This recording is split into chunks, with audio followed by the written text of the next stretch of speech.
Assalamualaikum warahmatullahi wabarakatuh. Alhamdulillahirabbil alamin wa bihi nasta'inu ala umuri dunya waddin. Wassalatu wassalamu ala Muhammadin sayyidil mursalin wa ala alihi wa ashabi ajmain.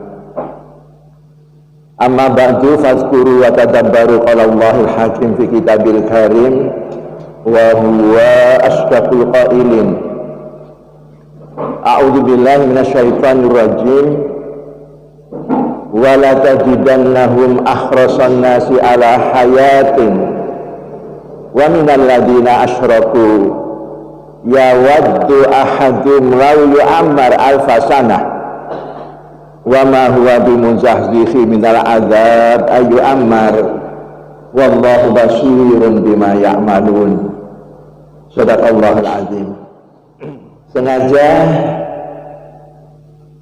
di akhir tahun ini tema topik yang saya pilih mengajak Bapak Ibu bermuhasabah. Muhasabah itu menghitung diri, introspeksi, mawas diri, memenuhi anjuran Khalifah Umar ibn Khattab, hasibu anfusakum qabla an tuhasabu. Sebagian orang mengatakan, katanya hadis, hitung-hitunglah diri kamu sebelum kalian itu dihitung. Jadi kita semua ini nanti akan dihitung, dihisab. Kapan? Di alam yang terakhir yang disebut alam akhirat. Alam barzah belum dihisab. Alam dunia dicatat saja perbuatan kita yang baik dan buruk. Yang patut kita syukuri bersama ya di akhir tahun seperti ini, kita ini kok masih termasuk yang diberi kepercayaan oleh Allah menampai hidup tahun baru 2021 ini nanti. Kalau Bapak Ibu mau kerso ya, coba ambil kertas itu, diingat-ingat mulai tingkat keluarga, famili, tetangga, handetolan yang sudah dipanggil Allah tidak diberi kesempatan berjumpa tangan 21 itu sedikit atau banyak. Kalau kita cermati satu-satu cukup banyak. Dan yang menarik apa? Dari deretan nama-nama yang terpanggil ini, ada yang usianya itu jauh di bawah kita. Tidak terasa nanti mulutnya akan berkata, alhamdulillah ya Allah, sebenarnya saya ini harus mendahului dia, tapi masih kau sisakan. Anugerah Allah yang sangat mahal, tidak ada tandingannya. Itu pertama iman, kedua al-hayat, bisa hidup ini. Kenapa iman? Ya itu kuncinya surga itu. Man akhiru kalamihi bila ilaha illallah dakhala jannah. Siapa akhir hayatnya terpatri dalam sanubarinya itu keyakinan tidak ada Tuhan kecuali Allah, dia itu pasti masuk surga. Itu tiket, syaratnya. Nah, walaupun jaminan dengan kalimat syahadat ini pasti masuk, permasalahan yang kita hadapi masuknya langsung apa transit? Bapak Ibu ini yang mana? Kalau ingin transit kita akan sebentar. Nah, Kalau ingin langsung tidak transit, menjadi syarat kedua, jangan punya dosa. Itu yang berat. Insya Allah kalau memelihara iman sampai akhir hayat, kita dikaruniai kemampuan oleh Allah. Semoga husnul khotimahnya di situ. Tapi untuk tidak punya dosa sama sekali, itu berat itu. Ngukurnya gampang. Sekarang tanggal berapa? 27 Desember. Ya. Saya tanya, siapa di antara Bapak Ibu Saudara semuanya ini yang merasa sampai pagi ini nggak punya dosa?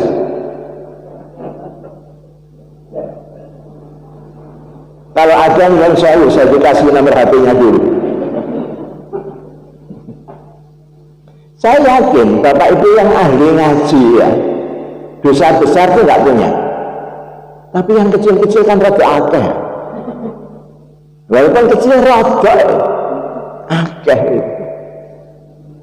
Nah, ini kita jadikan ukuran. Kalau pagi ini saja kita meyakini semua punya dosa. Kira-kira satu saat kita diambil Allah nanti, apa juga tidak masih menyisakan dosa? Ayo.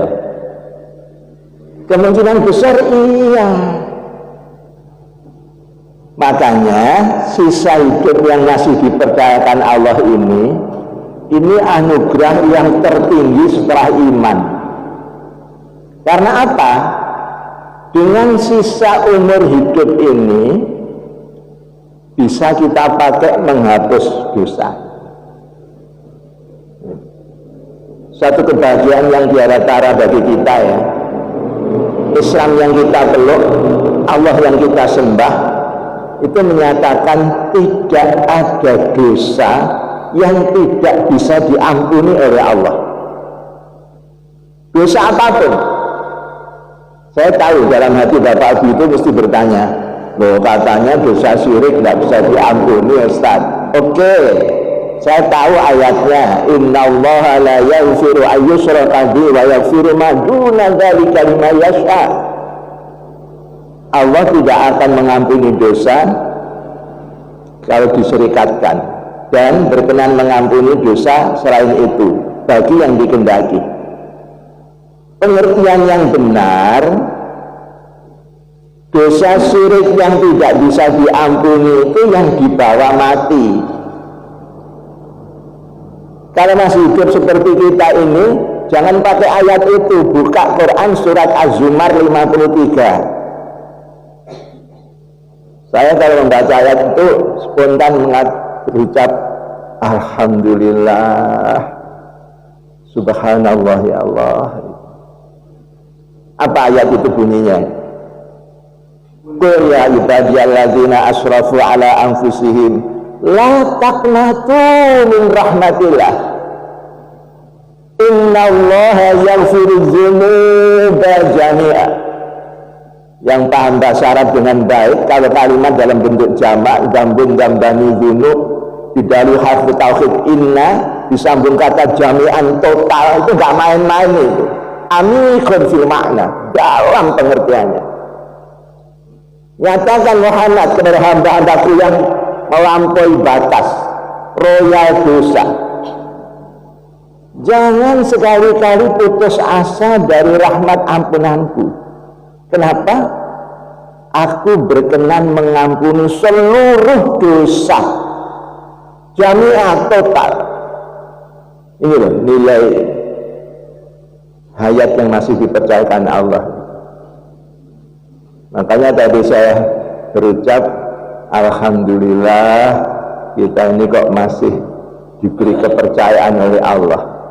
Sebenarnya terutama yang sepuh-sepuh itu yang usia pantas itu loh, itu umpama dipanggil kan ya sudah waktunya. Bapak Ibu kalau dengar orang sudah tua mati itu kan dalam hati iswayai, dalam hati. Kecuali kalau anak muda enom udah itu. Kalau tua iswayai. Nah ini semua yang hadir pantas enggak kira-kira mati? Siapa bilang enggak pantas? Quran itu berkata, kullu nafsin dha'iqatul maut. Kullu itu semua, nafsin itu yang bernyawa, dha'iqah itu akan merasakan maut, kematian. Kita bernyawa enggak? Bernyawa. Pasti mati. Enggak usah takut, sebab wedi mati ya mati, wani mati ya mati, ragu-ragu mati ya. Kenapa? Kita sudah kadung hidup. Jadi kesalahan kita itu sudah kadung hidup. Dari wong Jawa, wani urip kudu wani mati, wedi mati aja urip, tapi wis kadung urip kudu dihitung-hitungnya balik ya mati aja. Ini sebagian nggak lihat saya ya. Iya Mas. Yang itu kok ini. Ya, sebenarnya saya di sini. Enggak. Ini. Oke. Cuma Al-Quran itu mengajari kita hidup itu ya, yang penting bukan lamanya, tapi kualitasnya, bukan kuantitas. Saya kalau berdoa seperti doa yang sering Bapak Ibu pakai, saya tambahi.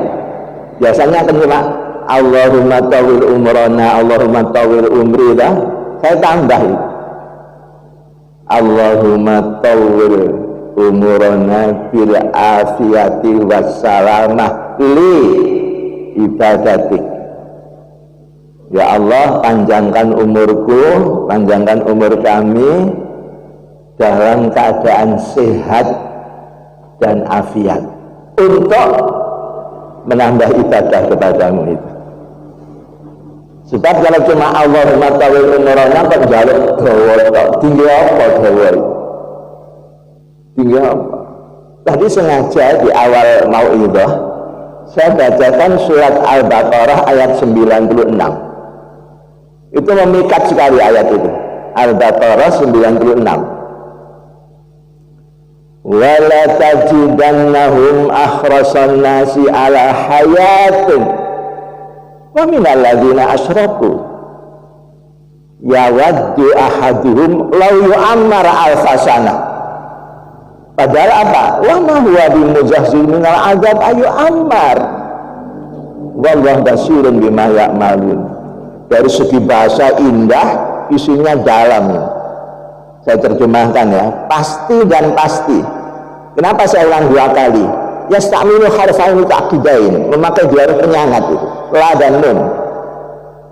Wala tajidannahum, pasti dan pasti Muhammad, kau akan menemukan di antara umatmu itu orang-orang yang tamak hidup. Akhrasa itu atma'a, al-khirsu at-tama', senang urip, melebihi senangnya hidup orang musyrik. Gimana? Ya waddu ahaduhum lau yu'ammar alfasana. Di antara mereka itu ada yang ingin umurnya dipanjangkan 1000 tahun. Luar biasa.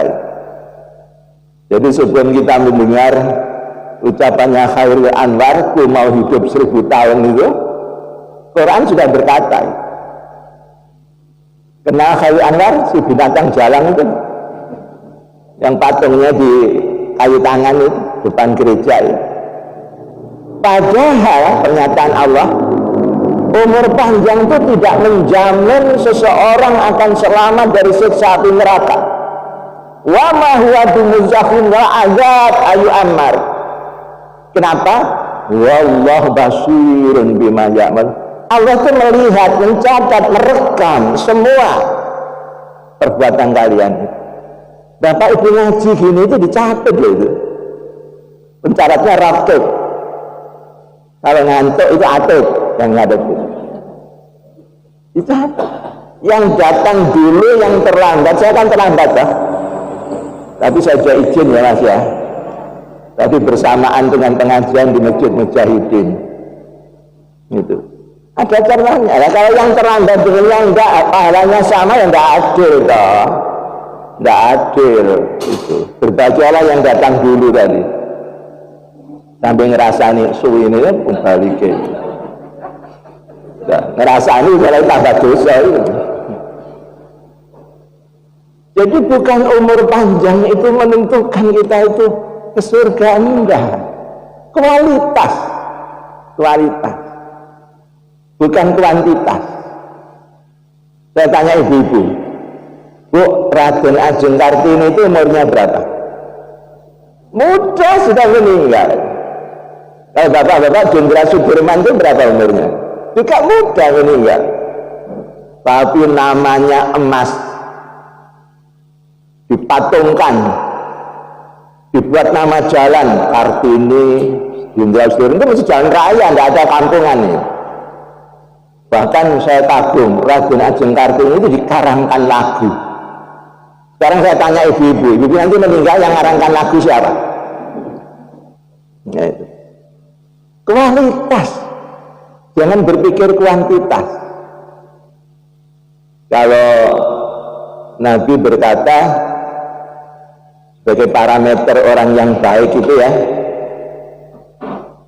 khairun nas man anfa'ul linnas. Sebaik-baik orang itu yang paling banyak manfaatnya bagi sesamanya. Kebalikannya saya temukan hadis wasyarrun nas, sejelek-jeleknya orang man mudayyiqu li ahli baiti, yang menyempit-nyempitkan keluarganya. Lalu kok disebut keluarga? Ingat, keluarga itu orang yang wajib disantuni dengan baik. Kalau yang wajib tapi disia-siakan, apalagi yang nggak wajib. Jadi ukuran, ukur seseorang itu lihat bagaimana dia menyantuni keluarganya. Kembali kepada umur, kualitas bukan kuantitas. Satu hal yang menjadi misteri kehidupan sampai kapanpun, kita yang punya keyakinan satu saat pasti mati, tetap tidak akan tahu secara pasti itu kapan, di mana, dan dengan cara bagaimana. Tidak akan tahu. Padahal yakin, aku pasti mati. Coba di mana? Caranya nanti gimana? Nggak tahu. Nah, karena nggak tahu, akal nggak gaduk, ya jangan dipikir. Buang-buang energi. Ada tuh hadis yang mengatakan tafakkaru fil khalqi wala tafakkaru fil khaliqi fatuhliku. Pikirkan saja yang diciptakan oleh Allah, jangan sekali-kali mikir sang pencipta, kok akan binasa. Itu kan satu isyarat, Pak. Akal itu jangan dipakai memikir yang tidak bisa digapai oleh akal. Itu. Jadi kapan tuh kita nggak tahu, di mana nggak tahu, cara gimana nggak tahu. Ojo dipikir, yang bisa dicapai akal, bagaimana kualitas hidup kita nanti, mati kita nanti. Kalau itu ada tuntunan, bagaimana berkualitas husnul khotimah, itu ada tuntunan. Hanya Nabi kita itu sangat menyayangi kita umatnya, memberikan semacam patokan ya, ancer-ancer, bahwa umur manusia umat Muhammadi ini dipatok 60 sampai 70. Ini bukan statistik, hadis sahih. Kanat a'maru ummati baina sittin ila sab'in.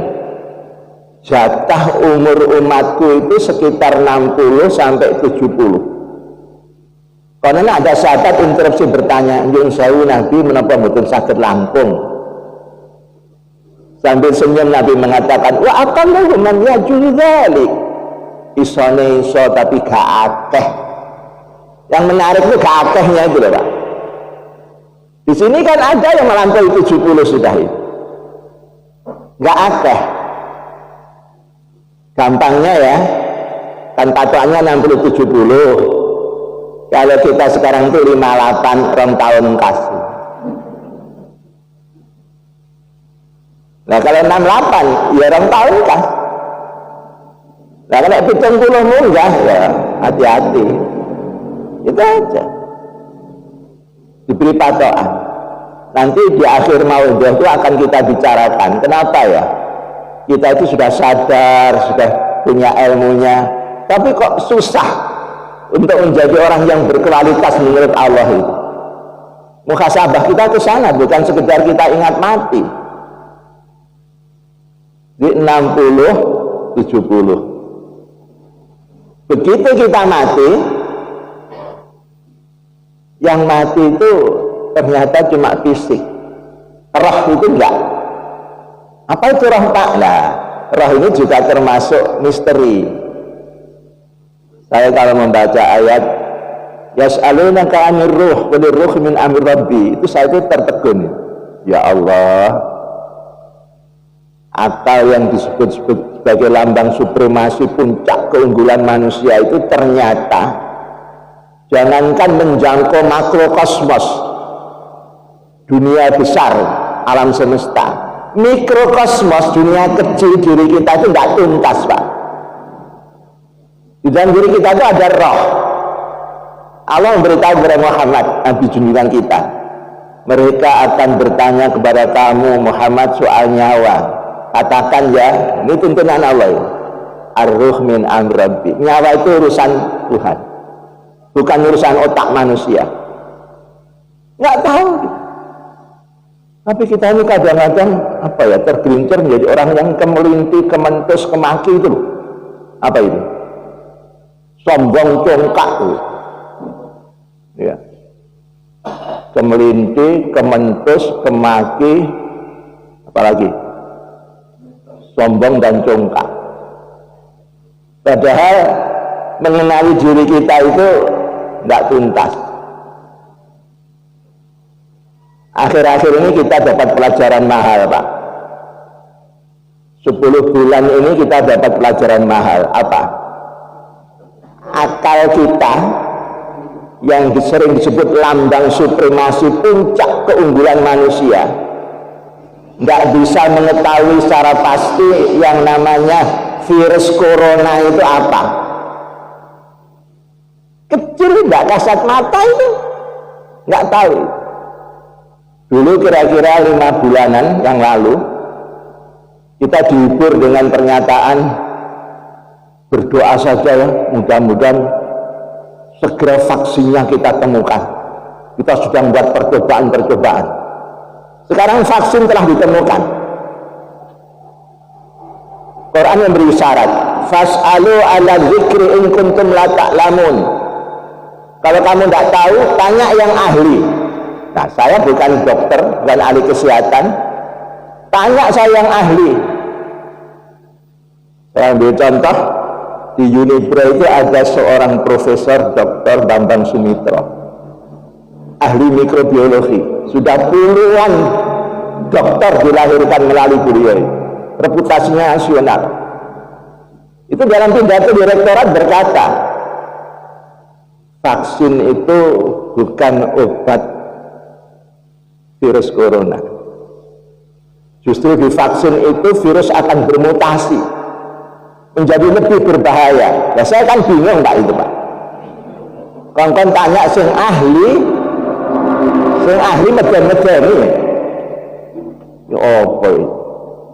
Saya telusuri lebih jauh, terjadi 2 mazhab. Kalau yang mazhab aliran pemerintah ini vaksin, sebagian ilmuwan akan bermutasi. Dah, saya jangan ditanya yang dipilih yang mana, dah bingung. Keyakinan bapak ibu gimana gitu aja lah, sambil bermohon kepada Allah itu. Nanti jangan-jangan tanpa vaksin bisa, cuma melalui bawang putih kira-kira itu. Kita tuh lemah tapi sombong, kemelinti, kementus itu, ya Allah, bukan main. Disadarkan kita ini. Jadi kalau soal nyawa, soal kematian, sudahlah, nggak tahu kita. Kita hanya diberitahu, hati-hati, ajal itu akan datang sewaktu-waktu, nggak pilih-pilih umur. Apalagi ukuran zaman sekarang, setiap hari kita mendengar, membaca berita orang mati. Tidak selamanya karena virus corona, bisa sebab yang lain. Sampai kemarin ini tambahan saja, saya itu seharusnya terima tamu, cuma tamunya itu kendaraannya ambulan, gak sudah nang omah, gak wani. Ambulan pribadi itu sudah, Ustadz gak jadi, nanti jadi kacau kalau ada ambulan masuk ke kampung Ustadz itu. Nah, Bapak Ibu yang saya hormati, jadi ya, sisa hidup yang masih dipercayakan ini anugerah termahal yang menjamin kita nanti itu masuk surga langsung apa enggak, selama kita bisa memanfaatkan untuk menghapus dosa. Nah, yang jadi masalah, kita ini sudah tahu semua yang saya sampaikan tadi. Muncul tekad, oke lah, tahun 21 saya akan menjadi lebih baik. Namun begitu dalam tataran implementasi pelaksanaan, kok berat sekali, kok susah sekali, itu kenapa? Seharusnya orang itu kalau ilmunya tinggi, kan ketaatannya harus tinggi. Tapi sekarang kenyataannya terbalik. Kenapa saya bilang begitu? Allah berkata, innama yakhsyallaha min ibadil ulama. Innama itu adatul hasr, pembatas, hanyalah. Yang bisa khusyuk, tunduk, taat kepada Allah, hanyalah hambaku yang berilmu pengetahuan. Karena ilmu itu ya semakin kita tambah, akan menyadarkan diri kita tentang kelemahan, keterbatasan diri kita. Yang tak terbatas itu Allah. Sampai Imam Syafi'i itu berkata, kullama zdada ilmi araftu bijahli. Setiap ilmuku itu bertambah pula pengetahuanku tentang kebodohanku itu. Makanya orang semakin pintar itu semakin merunduk itu. Bukan begini. Pernah menghadiri rapatnya orang-orang pintar ini. Tenang gitu ya. Ada yang ditanya oleh moderator, maaf Bapak sejak tadi kok belum memberikan pendapat. Apa jawabannya? Saya sudah mendengarkan banyak pendapat. Mau saya tambah apa lagi, uang pendapat itu sudah benar. Kalau boleh saya menyimpulkan begini, penyimpul Pak. Tapi kalau orang bodoh belum beri waktu dah, minta waktu bicara. Padahal podo kalau saya disampaikan, malah diobrak-abrik tak karuan ini. Karena orang pintar itu ngerti, aku pintar itu cuma di bidang ini. Ya. Dulu saya pernah cerita, bertanya kepada seorang guru besar ekonomi, hebat reputasinya. Saya tanya, dia itu tertawa.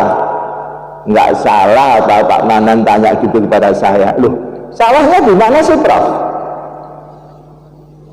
Profesor kan ahli ekonomi. Iya, saya itu ahli ekonomi, cuma yang saya kuasai itu ekonomi mikro.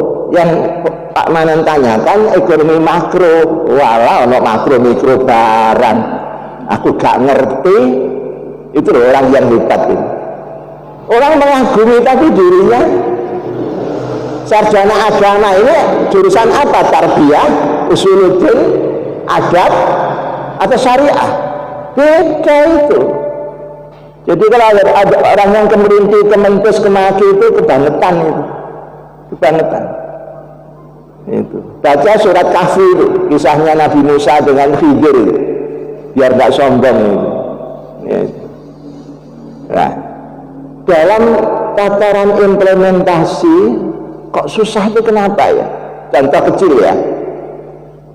Bapak Ibu kan sudah tahu sejak dulu hadis sholat berjamaah caranya 27 lah, kalau sendirian 1. Tapi kenapa kok sholat jamaah 27 itu berat sekali? Malah saya jadi ingat ceramahnya Ustadz Adi Hidayat. Sekarang ini yang lagi ngetren 3 Ustadz, Adi Hidayat, Ustadz Somad, lalu Ustadz bukan Ustadz Gus Baha. Saya pernah menyebut Ustadz Baha itu siapa sih Pak? Gus Baha. Iya Gus Baha.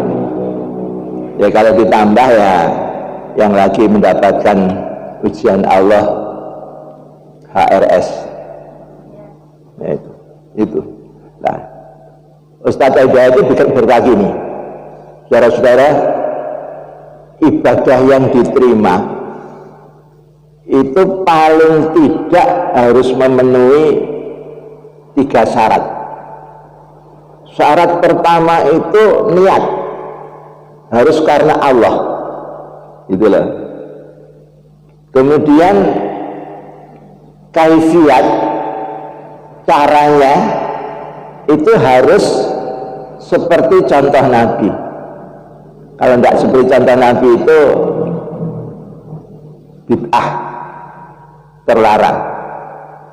Nah, saya ringkas 2 aja, tidak 3, sudah masuk 2. Niat karena Allah, caranya harus seperti Nabi. Bapak beliau itu tanya,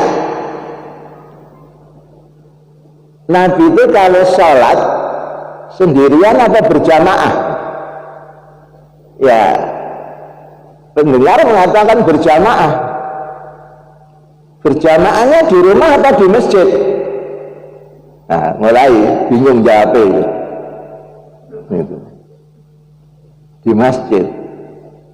Bahkan ada yang beralasan, ya mesti aja masjid omah cedek omah, ke situ cedek omah gandeng. Oh ya wes, alasan.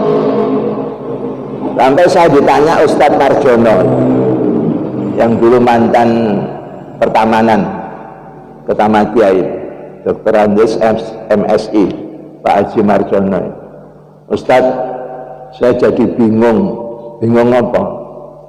Saya itu terus terang ya sering berjamaah, kadang-kadang enggak, tapi enggak di masjid itu ya apa? Kalau itu tadi kan menjadi enggak sah. Saya ngesakne Pak, tak golekno dalil sing olehno Pak. Kalau Bapak Ibu punya Nailul Autor, buka jilid 3 juz salis.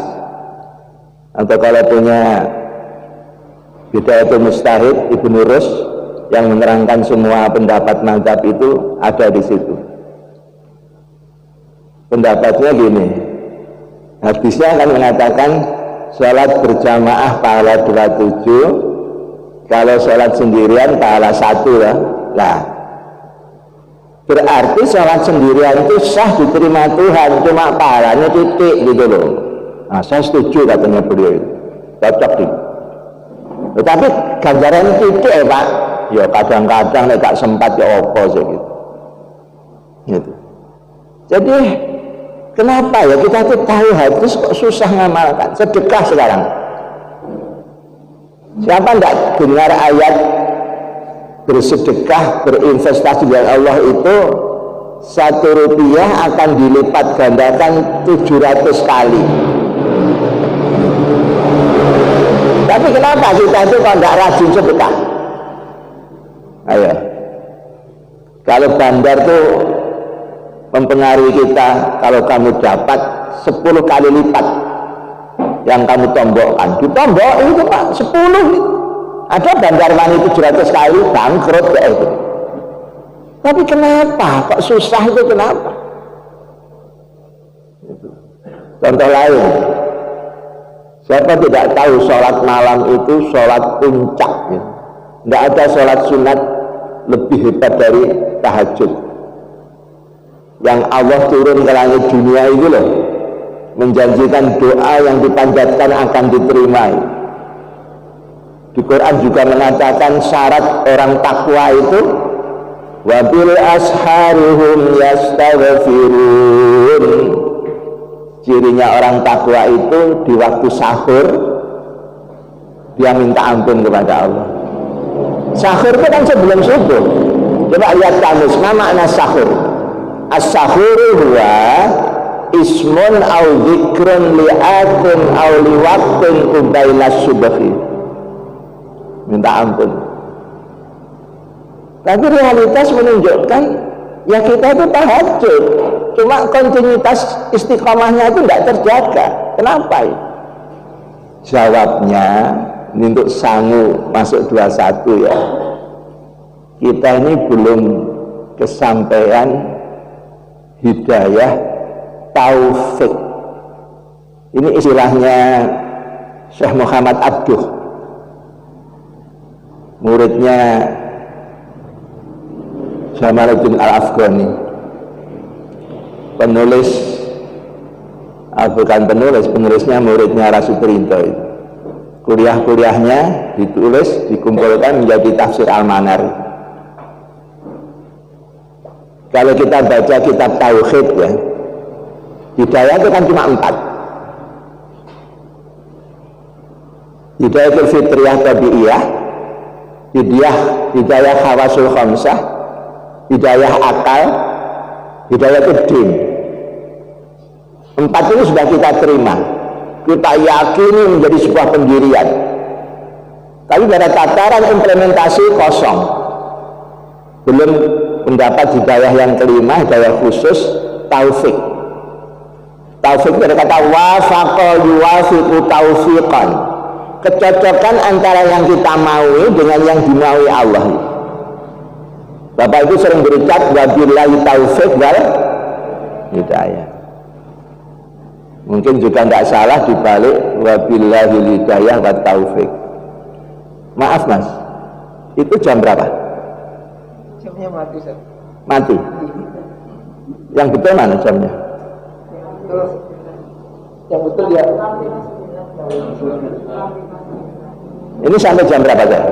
Jam 7 Ustaz. Tapi karena molor di jam 7 tak terus dialog. Nggih. Nah, habis loh. Ya sudah habis jam 7.